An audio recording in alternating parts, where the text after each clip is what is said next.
इस एपिसोड में अर्तगल उसी तरह जेल में कैद होता है और हलीमा का ख्याल देखता है जब उसने कहा था कि आपके साथ इस सफर में मुझे मौत और जिंदगी दोनों कबूल है। अर्तगल ये सोचकर मुस्कुराता है और कहता है, मैंने बड़े बड़े बहादुर देखे लेकिन तुम्हारी जैसी औरत नहीं देखी जिसकी कोख में बच्चा हो और फिर भी वो इतनी जोशीली हो। अल्लाह तुम्हारी मदद करे। और दूसरी जानब हलीमा और दिली दामिया रात के वक्त एक कारवां सिराय में कयाम करते हैं और दोनों खाना खा रहे होते हैं। इसी दौरान तुनगत भी उधर अपने साथियों के साथ पहुंच जाता है और जाकर सीधा कारवां सिराय के मालिक को खंजर दिखाता है और कहता है, अगर तुम जिंदा रहना चाहते हो तो एक लफ्ज भी बोलने की हिम्मत न करना, चलो मेरे साथ। और हलीमा कहती है, संगरतकीन ने ये सब कुछ मंगोलों से इकट्ठा किया है और अब ये हमारे पास है। दामीर भाई, इसकी वजह से सुल्तान इलाउद्दीन को दुश्मनों के आने जाने का पता लगेगा। मेरे अबाओ इजदाद की सल्जूक सुल्तानत और संगरतकीन भाई ने इसके लिए बहुत कुछ बर्दाश्त किया है और अगर कुछ हो गया तो मैं इस शर्म से जिंदा नहीं रह सकूंगी। दामीर भाई इधर उधर देखकर कहते हैं, बेटी क्या आपके पास कोई तजवीज है? तो हलीमा कहती है, जी बिल्कुल, मुझे कुछ कागज चाहिए और स्याही फौरन। और ये कहकर वो सारे दस्तावेजात उठाकर चली जाती है। उधर कबीले में मंगोल सिपाही बाहर पहुंच जाते हैं और बहुत बड़ा हमला करने की सोच में होते हैं। बिल्कुल सबके सब तैयार हो जाते हैं और अंदर कराबिक कहता है, 7-3 कॉपिक का फैसला साफ है। अर्तगल को सिर्फ सजाए मौत होगी। कल जरिए के बाद ये मामला खत्म हो जाना चाहिए। बगैर वक्त जाया किए उसी वक्त उसका काम तमाम होना चाहिए। तो सरदार खुशनूद कहता है, उसने मेरे बेटे को मारा, क्या पता वो और कितनों का खून बहाएगा। उसको अब सिर्फ सजाए मौत होनी चाहिए। इंसाफ के लिए हमारा खून बहने दो। और दूसरी जानब गनी के गार में आरफ भाई और जनाब शेख इब्नुल अरबी साहब तैमूर के पास होते हैं और आरफ भाई तैमूर का इलाज कर रहे होते हैं कि इसी दौरान आरफ भाई उसे देखते हैं और कहते हैं, ये मर रहे हैं, या अल्लाह, और उसके दिल पर एक मुक्का मारते हैं। ये सुनकर तुर्गत, दुहान और बामसी भी उधर पहुंच जाते हैं और इज़हारे अफसोस करते हैं। उन्हें कुछ समझ नहीं आ रही होती कि क्या करें। और दूसरी जानब तुनगत उस खानसामे को अंदर लेकर जाता है और पूछता है, क्या ये शरबत है? तो वो कहते हैं, जी। और फिर तुनगत कहता है, अब मेरी बात गौर से सुनो। इन दोनों के पास एक चीज है जो असल में हमारी है। जब वो हमें मिल जाएगी हम चले जाएंगे।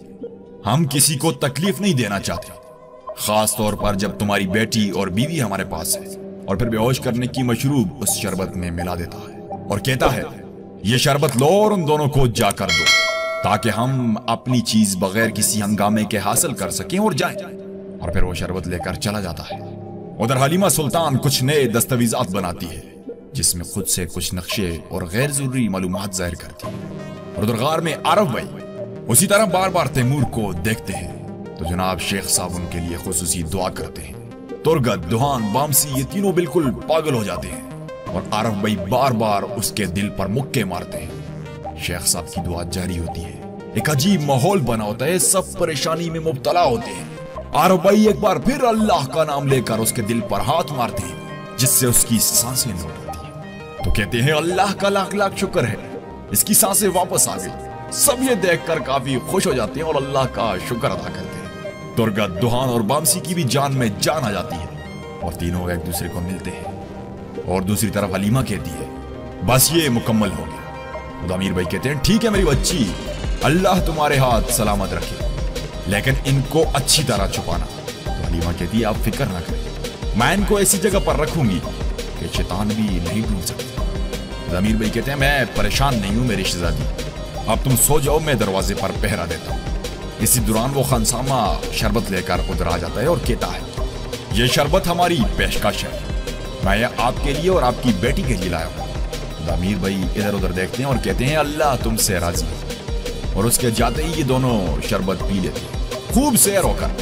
और फिर दामीर भाई उठकर चले जाते हैं। हलीमा उन दस्तावेजात को उठा लेती है और बाहर दामीर भाई जाकर बैठ जाते हैं दरवाजे के साथ। तुनगत भी इसी इंतजार में उधर खड़ा ये देख रहा होता है कि ये कब बेहोश होगा। और दूसरी जानब कबीले में गुंदोगदू कहता है, सुलजान, मैं तुम्हारे साथ सख्ती से पेश आया, बुरे तरीके से तुमसे बात की, तुम्हारे हकूक को सबके सामने नजरअंदाज और पामाल किया। मैं इन सब गलतियों पर माफी मांगता हूं, लेकिन मेरी ख्वाहिश है कि मेरी औलाद हो। मैं अपनी नस्ल बढ़ाना चाहता हूं, इस वजह से मैं दूसरी शादी करना चाहता हूं। तो सुलजान ये सुनकर बिल्कुल मर सी जाती है बिल्कुल उदास हो जाती है। तो वो कहता है, अगर तुम्हें ये कबूल है तो ठीक है, अगर तुम्हें इस पर कोई एतराज है और तुम राजी नहीं हो तो मैं तुम्हें तलाक दे दूंगा। इस बारे में सोचो और अपना ज़हन बना लो। ये कहकर वो बाहर निकल जाता है और फिर अर्तगल के पास जाता है। तो वो कहता है, भाई तुम अभी तक सोए नहीं? तो गुंदोगदू कहता है, कल मेरे भाई की मौत का मुतालबा किया जाएगा, मैं कैसे सो सकता हूं? तो अर्तगल कहता है, छोड़ें ये बातें, आपकी बात करते हैं, बैठ जाएं, भाभी के बारे में बताओ। तो गुंदोगदू कहता है, मुझे औलाद चाहिए और एक परसुकून घर। अलबत्ता सुल्जान के साथ में मजीद गुजारा नहीं कर सकता। उससे मैंने खुलकर बात कर ली है कि मुझे दूसरी शादी करनी है, और फिर सारी बात बता देता है जो उसने सुल्जान के साथ की होती है, और कहता है, अल्लाह का वास्ता कल तुम्हारे जिरगे में शायद सजाए मौत हो जाए, हम ये क्या बातें कर रहे हैं? तो अर्तगल कहता है, भाई अल्लाह पाक ने जो तकदीर में लिखा है वो होकर रहेगा, क्या कोई जो आपको अच्छी लगती है? गोंचगुल? तो गुंदोगदू कहता है, तुम्हें कैसे पता चला? तो अर्तगल कहता है, मैं उसी वक्त समझ गया था जब आप भाभी से बात कर रहे थे। यार अब जो मैं खुद तस्लीम नहीं कर सका वो मेरी बीवी और भाई जानते हैं। तो अर्तगल कहता है, भाई अपने दिल को मत रोकें, लेकिन क्या आपने भाभी को अम्मी जान के खेमे में वापस नहीं भेजा? वो उसकी मुस्तहिक नहीं थी, वो ये बर्दाश्त नहीं कर सकती, और अब फिर पता नहीं वो दूसरी औरत को कैसे बर्दाश्त करेगी। बहरहाल उनको तलाक न दे। और अंदर सरदार खुशनूद आयमा खातून के पास जाता है और कहता है, माफ कर दो मुझे, मेरी बहन मुझे माफ करो। तो आयमा खातून कहती है, भाई। तो सरदार कहता है, आयमा ये गम हम किस तरह बर्दाश्त करेंगे? आज मेरा बच्चा कल तुम्हारा, पता नहीं हमसे जिंदगी में क्या गलती हुई है। तो आयमा खातून कहती है, मेरा बेटा कातिल नहीं है। सबसे पहली बात, एक बहादुर आदमी का खून करे, वो भी जो उसके अपने खून और खानदान का, उसके बजाय वो खुद को 1000 दफा मरने पर फौकियत देगा। कितनी बार उसके साथ मिलकर आपने जंगें लड़ी है, क्या आप अपने बांजे को नहीं जानते? उसने गद्दार कोचाबश को मारकर अपनी जिंदगी दांव पर लगा दी है। वो कबीले वापस क्यों आया, आपने कभी सोचा है? तो सरदार रोते हुए कहता है, मुझे पता है ये सब मेरे गुनाहों की सजा है। और उधर अर्तगल कहता है, भाई कराबेक पर नजर रखो, जब नोयान ने मुझे पकड़ा था तब ये वहां था, ये नोयान का कुत्ता है, और जब वो मेरे हाथों में कील ठोंक रहे थे तब ये बड़े शौक से देख रहा था। तो गुंदोगदू कहता है, भाई ये तुम क्या कह रहे हो यार, अब हम ये कैसी जहन्नम में फंस गए। उसी के साथ दाऊद आकर कहता है, सरदार खुशनूद आयमा अम्मा के खेमे में गए। तो अर्तगल कहता है, भाई अभी जाए, आज की रात बहुत लंबी है, उनको अकेला मत छोड़े। तो गुंदोगदू ये सुनकर वहां से निकल जाता है और बाहर मंगोल सिपाही कबीले में दाखिल हो जाते हैं और जगह जगह पर फैल जाते हैं। और अंदर सरदार खुशनूद कहता है, या अल्लाह मेरे गुनाह माफ कर दे। ये उनको आलिया के गुनाह याद आ रहे होते हैं और कहते हैं, मेरे बेटे और बहन की जिंदगी बख्श दे। उसी के साथ गुंदोगदू भी उधर पहुंच जाता है और कहता है, जमीर को राहत मिल रही है मामू? तो सरदार कहते हैं, तुम अपनी सुनाओ, इस सब का जिम्मेदार कौन है, तुम, आयमा या फिर अर्तगल? तो गुंदोगदू कहता है, इसका जवाब जानने में अब बहुत देर हो चुकी है मामू। मामू जान कल इजलास में जो फैसला लिया जाएगा वो दोनों कबीलों और सुल्तनत को मफलूज कर देगा। अब भी हकीकत को समझे और अर्तगल का साथ दें। और फिर सरदार खुशनूद सीधा अर्तगल को मिलने जाता है और कहता है, अर्तगल क्या तुमने मेरे बेटे को मारा है?